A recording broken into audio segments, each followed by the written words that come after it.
ইসকনকে আগামীকালের মধ্যে নিষিদ্ধ করতে হবে। আওয়ামী লীগের পতন হয়নি, হিন্দুদের পতন হয়েছে। আমার কথা যে আওয়ামী লীগের পতনে হিন্দুরা এত খেপলো কেন?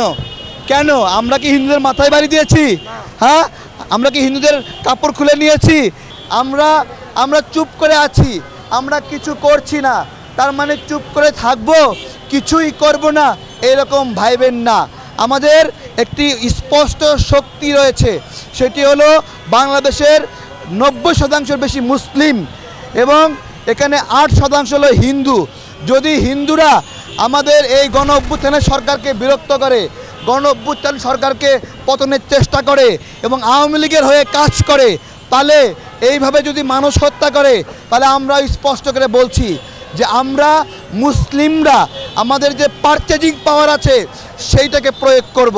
চট্টগ্রামে যে অ্যাডভোকেট সাইফুলকে হত্যা করা আছে, এই হত্যাকাণ্ড আপনারা করেছেন কিনা এই দায় আপনাদেরকে নিতে হবে, আপনাদেরকে বলতে হবে আপনারা করেছেন কিনা, অথবা যারা করেছে তাদের বিরুদ্ধে আপনাদের প্রতিবাদ করতে হবে, আপনাদের বিক্ষোভ করতে হবে।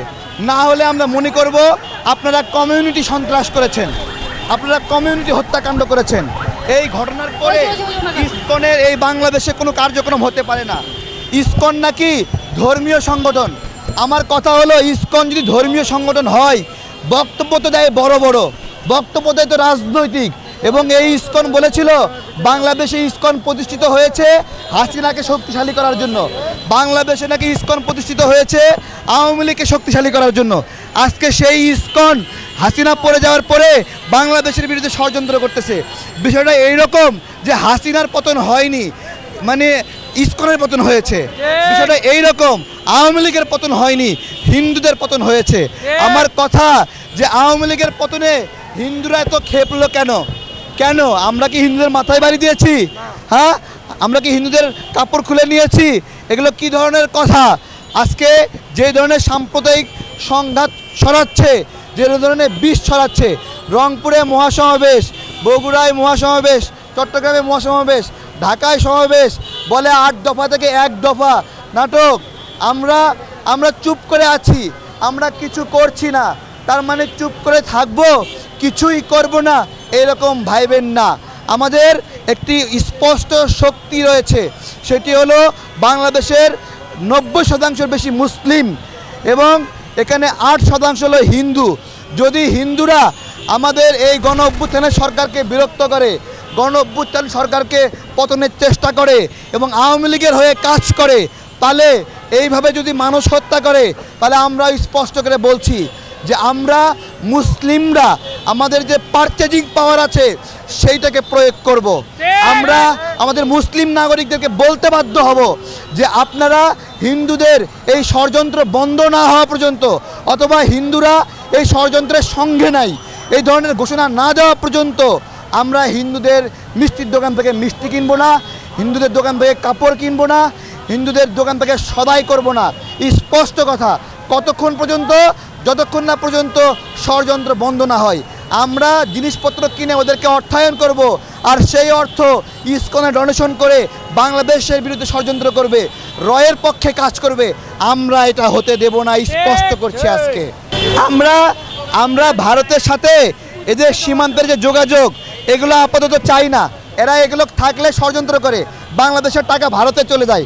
ও সীমান্ত যখন বন্ধ করার কথা বলছে না, তখন বাংলাদেশের নাগরিকরা আলহামদুলিল্লাহ বলছে, ও করুক। তারপরে বলছে ভারত থেকে কি যেন আমদানি হচ্ছে না, সঙ্গে সঙ্গে বাংলাদেশের নাগরিকরা বলছে আলহামদুলিল্লাহ। ভারত এবং বাংলাদেশের বাণিজ্য ঘাটতি হিউজ, প্রায় $10 বিলিয়ন ছিল।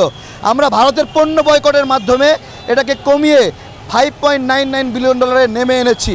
আমরা আজকে বলছি এটা লজ্জাজনক। অনেক হিন্দু ভাই বলেছে যে আমরা মুসলিমরা ভারতের পণ্য বয়কট করলে ওরা হিন্দুরা ভারত থেকে সারা বছরের জন্য পণ্য কিনে নিয়ে আসবে। এত প্রেম কেন ভারতের প্রতি জিজ্ঞাসা করছি। আমাদের তো সৌদি আরবের প্রতি প্রেম থেকে সৌদি আরবে দালালি করি না, আপনারা কেন ভারতের দালালি করেন? বাংলাদেশকে ভালোবাসার চেষ্টা করেন, বাংলাদেশের বিরুদ্ধে ষড়যন্ত্র বন্ধ করেন আপনারা।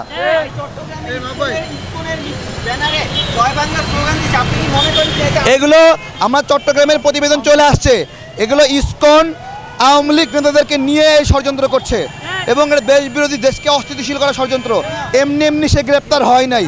এবং এটা অদ্ভুত বিষয় যে হিন্দু হলে কারো বিচার করা যাবে না। হ্যাঁ, আমাদের সার্বভৌমত্বের প্রশ্ন দাঁড়িয়েছে, যে সার্বভৌমত্বের সংকট তৈরি হয়েছে, যে কেউ হিন্দু হইলে ও সন্ত্রাসী হইলেও বিচার করা যাবে না। হিন্দু অস্থি প্রদীপ মুসলিম নারীদেরকে ধর্ষণ করেছে, মুসলিমদের ক্রসফায়ার দিয়েছে, অথচ তাকে এখনো বিচার হচ্ছে না, তার ফাঁসি হচ্ছে না। আমরা এইগুলো স্পষ্ট করা, রাষ্ট্রকে স্পষ্ট করতে হবে যে হিন্দু হলে সে সন্ত্রাস হলেও বিচার করা যাবে কি না, রাষ্ট্রকে স্পষ্ট করতে হবে। ইসকনকে আগামীকালের মধ্যে নিষিদ্ধ করতে হবে।